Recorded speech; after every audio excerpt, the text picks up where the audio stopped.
नमस्कार, dB live Chhattisgarh में आपका स्वागत है। छत्तीसगढ़ की तमाम बड़ी खबरों के साथ मैं हूं सिमरन कौर। आइए देखते हैं आज की सुर्खियां।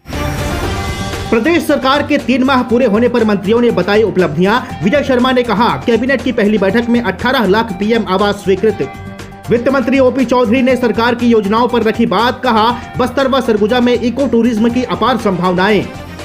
और राज्य खेल अलंकरण कार्यक्रम में नहीं बुलाने पर भड़के रायपुर महापौर एजाज ढेबर ने कहा, भाजपा सरकार मान मर्यादा भूल चुकी है। छत्तीसगढ़ में भाजपा सरकार के 3 माह पूरे होने पर साय सरकार के 5 मंत्रियों ने सरकार की उपलब्धियां बताई। इस दौरान उप मुख्यमंत्री विजय शर्मा, कैबिनेट मंत्री रामविचार नेताम, ओपी चौधरी, केदार कश्यप व श्याम बिहारी जायसवाल मौजूद रहे। मीडिया से चर्चा करते हुए उप मुख्यमंत्री विजय शर्मा ने कहा कि सरकार के काम का हिसाब हम देना चाहते हैं। 13 दिसंबर को सरकार ने चलना शुरू कर दिया था। साय सरकार ने 14 दिसंबर को हुई पहली ही कैबिनेट की बैठक में 18 लाख आवास को स्वीकृत किया। पिछली सरकार में स्थानीय आवास की प्रक्रिया शुरू की थी। उस 47,000 आवास को भी साय सरकार ने स्वीकृत किया। विष्णुदेव जी की सरकार 13 दिसंबर को शपथ लेती है और 14 दिसंबर को एक कैबिनेट की बैठक होती है और कैबिनेट की पहली बैठक में पहला प्रस्ताव जो होता है वो 18 लाख प्रधानमंत्री आवास को स्वीकृत करने का होता है। 18 लाख प्रधानमंत्री आवास स्वीकृत हो जाते हैं, जिसमें 2011 के परमानेंट वेटिंग लिस्ट के लगभग 7-7.5 लाख लोग हैं। उसके बाद 2016 के जो आवास प्लस की सूची है वो पूरी सूची समाहित की गई है और बहुत सारे आवास जो पेंडिंग पड़े थे, जिन 2 लाख लगभग आवास जो पेंडिंग थे, जिसको नहीं दिया जा रहा था, वो 2 लाख आवास भी उसमें थे और इस तरीके से 18 लाख आवास पूरा करने का।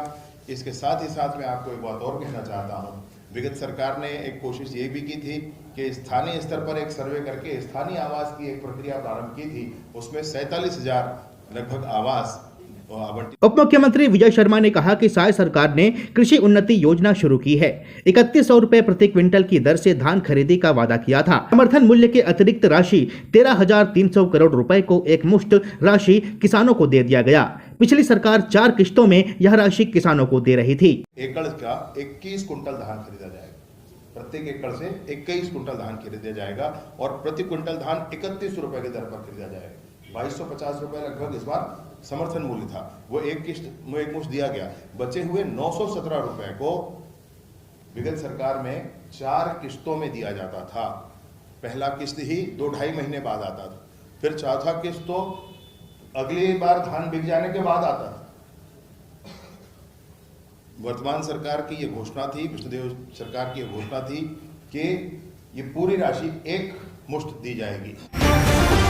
छत्तीसगढ़ में भाजपा सरकार के 90 दिन पूरे होने पर वित्त मंत्री ओपी चौधरी ने सरकार की योजनाओं पर अपनी बात रखी। उन्होंने कहा कि बस्तर व सरगुजा पर मुख्य रूप से हमारा फोकस रहने वाला है।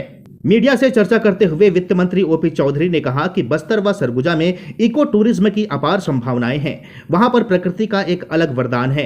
वन अर्थव्यवस्था के लिए ही एक अलग ताकत है। उसके अनुरूप हमारी सरकार उन क्षेत्रों का विकास सुनिश्चित करेगी। इसके अलावा रायपुर, नया रायपुर, बिरगांव, दुर्ग, भिलाई, राजनांदगांव, इन सभी क्षेत्रों को जोड़ते हुए दिल्ली के एनसीआर की तर्ज पर कार्य किया जाएगा। बस्तर सरगुजा, फोकस एंड बस्तर सरगुजा हमारी फिलॉसफी है। बस्तर सरगुजा जैसे वहाँ पे इको टूरिज्म की अपार संभावनाएं हैं, वहाँ पर प्रकृति का एक अलग वरदान है, वहाँ पे वन अर्थव्यवस्था की अलग ताकत है।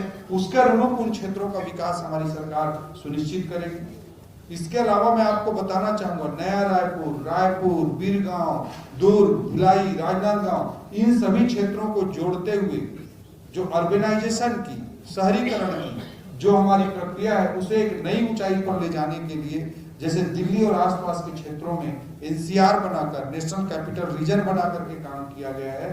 ओपी चौधरी ने कहा कि टूरिज्म व शक्तिपीठ के विकास के लिए हमारी सरकार प्रतिबद्ध है। चारों धाम का सर्किट भारत सरकार ने बनाया, जहां टूरिज्म का विकास हुआ। इसलिए रामलला दर्शन योजना हमारी सरकार के द्वारा चलाया गया है। यह क्षेत्र भी एक ग्रोथ इंजन के रूप में काम कर सके। जो टूरिज्म के विकास के लिए चारों हमारे जो शक्तिपीठ हैं, चारों धाम का सर्किट भारत सरकार ने बनाया और आप देखते हैं कि किस तरह से वहाँ टूरिज्म का विकास हुआ। आने वाले वर्षों में हमारे चारों जो शक्तिपीठ है उसका भी विकास करने के लिए हमारी सरकार प्रतिबद्ध है। जो सांस्कृतिक पक्ष है उस पर भी हमारी सरकार पूर्णतः प्रतिबद्ध है और इसीलिए श्री रामलला दर्शन के लिए रामलला दर्शन योजना भी हमारी सरकार द्वारा चलाया जा रहा है। ओपी चौधरी ने कहा कि पिछली सरकार में सबसे बड़ा विषय भ्रष्टाचार का था। इसके लिए हमारी सरकार पारदर्शिता, नए तकनीक के साथ बेहतर करने के लिए प्रतिबद्ध है। पीएससी जांच का आदेश कर दिया गया है। वहीं पीएससी में रिफॉर्म कैसे हो, इसके लिए समिति का गठन भी कर दिया गया है। प्रतिबद्ध है।